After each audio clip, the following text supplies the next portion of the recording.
In the previous two videos, we covered image formation with mirrors. Let's move on to image formation using lenses. Just like with the mirrors, the discussion on image formation with lenses is divided into two parts. Let's first have lenses part 1. Lenses are optical devices that refract light. As such, lenses use refracted light, in particular intersecting refracted light, to form images. Regardless of the type of lens used, we can use the following equations to analyze the optical system and determine the location of the image. We have 1 over S plus 1 over S prime is equal to 1 over F is equal to 2 over R, where F is equal to R over 2. Whatever R is, half of this, you have F. And then you have M is equal to negative S prime over S is equal to H prime over H.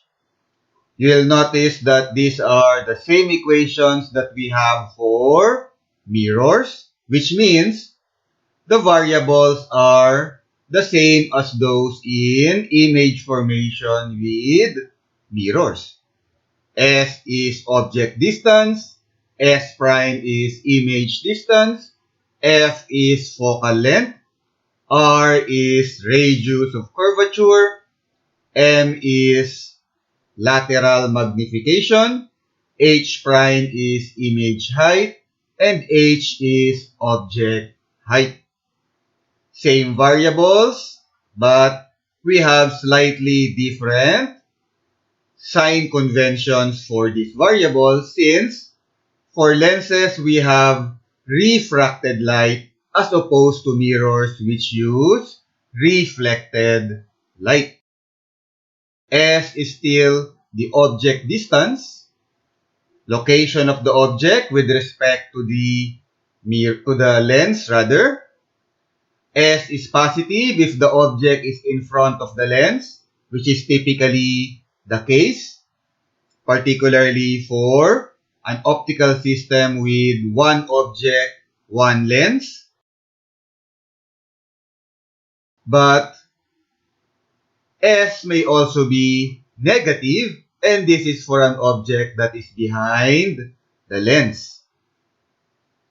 While S is typically positive, it's possible for S to be negative. This may happen, S being negative may happen for an optical system wherein you have more than one optical device. You have more than one lens. You have an optical system with 2 lenses or 3 lenses and so on. Or you have a combination of optical devices. You have 1 mirror and 1 lens in the optical system, for instance. A physical object will always be in front of the lens, which means rather that S is positive. But if the object is an image produced by another mirror or lens, it is possible for the object to be behind the lens since it's an image, which means S is negative.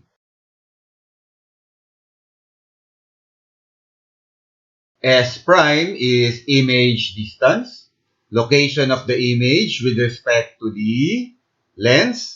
Since we're talking about image formed by intersecting refracted light, the positive location for the image this time is behind the optical device, behind the lens.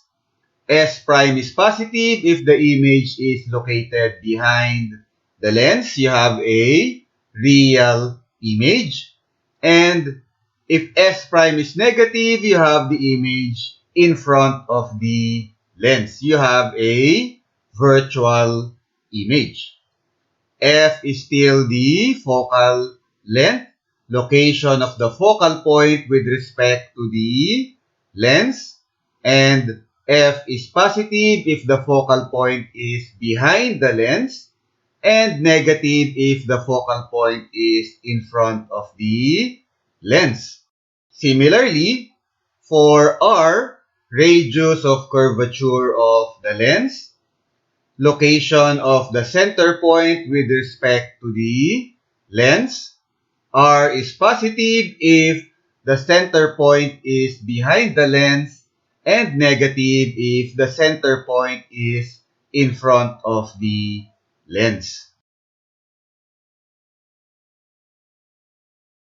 And just like before, M is lateral magnification of the image.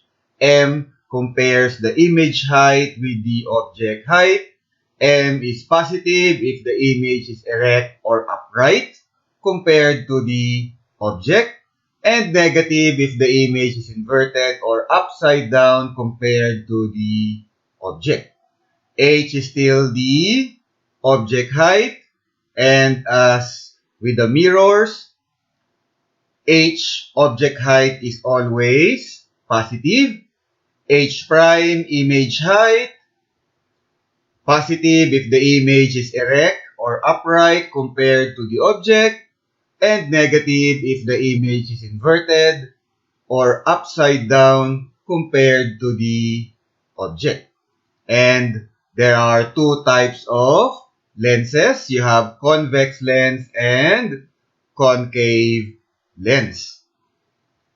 And that's it for now.